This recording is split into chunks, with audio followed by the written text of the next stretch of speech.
In simple words, a page where a visitor lands is a landing page. It's separate from your website and it only has one particular goal, which can be getting an email address from your visitor, warming them up for an upcoming purchase, or making a sale right there and then. Marketeers around the world have discovered that landing pages can bring amazing results, and they're very easy to make.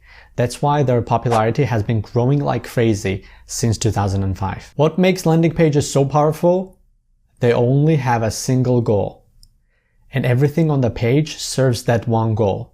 As the saying goes, one page, one purpose. Because they're easy to make and they're independent from the main website, you can have dozens of landing pages, each one tailored to a specific group of people with a specific message. This laser targeting makes landing pages the most powerful weapon in your marketing arsenal. Generally speaking, there are three main types of landing pages. Sales pages are built for a single product and they try to make the sale right away on the landing page. This right here is a sales page from Udemy for one of their courses on body language.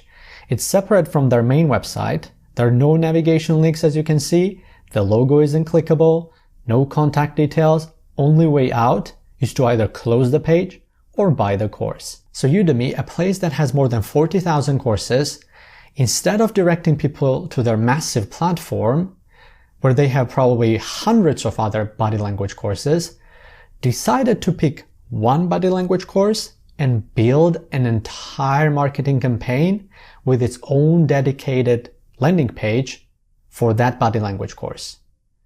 I wonder what's their method behind the madness. Probably the fact that it brings the most sales.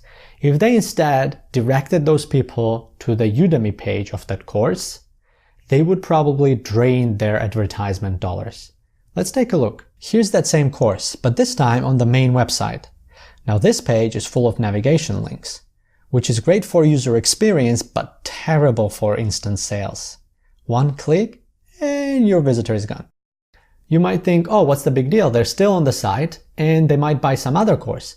Yes, they might, but while they're wandering around the site, something else will distract them in their lives. A ping from a Facebook message, a new email in their inbox, a phone call from their mom, or maybe it's time for lunch. Now you can only hope that they will remember the site and come back to it in the future. These pages don't try to make a sale right away. Instead, they collect some personal info from the visitors so we can continue our conversion later on by calling our leads or sending them marketing emails. You might hear lead capture and squeeze pages as being different types, but in reality they're the same. They serve the same goal of collecting contact details. In the case of a squeeze page, it's just an email, but in the case of a lead capture, it can be more than that, like a phone number or some other type of personal info, like a company size or their job title. The purpose of a click-through page is to warm up a visitor before sending them to their final destination, which can be a donation page or an e-commerce site or the App Store like this one. For my Udemy course, I mainly use a click-through page. Since the checkout happens on Udemy, I cannot have a sales page. So I warm up my visitors, tell them that this is a killer course, and then I send them on my Udemy page. That's all you need to know about landing page types. However, don't get too caught up in these classifications. In the end, they are all landing pages. But it's still a good idea for you to be aware of these types because one way or another you will come across with these names. So it's better I set the record straight before you find yourself confused, because I know I did in the beginning. What matters is your goal from your marketing campaign and how are you going to use a landing page to reach that goal. Before we dive into the nitty-gritty of this course, I want to share with you 2 landing page hacks I love to use. I shall do that in the next lecture. Stick around.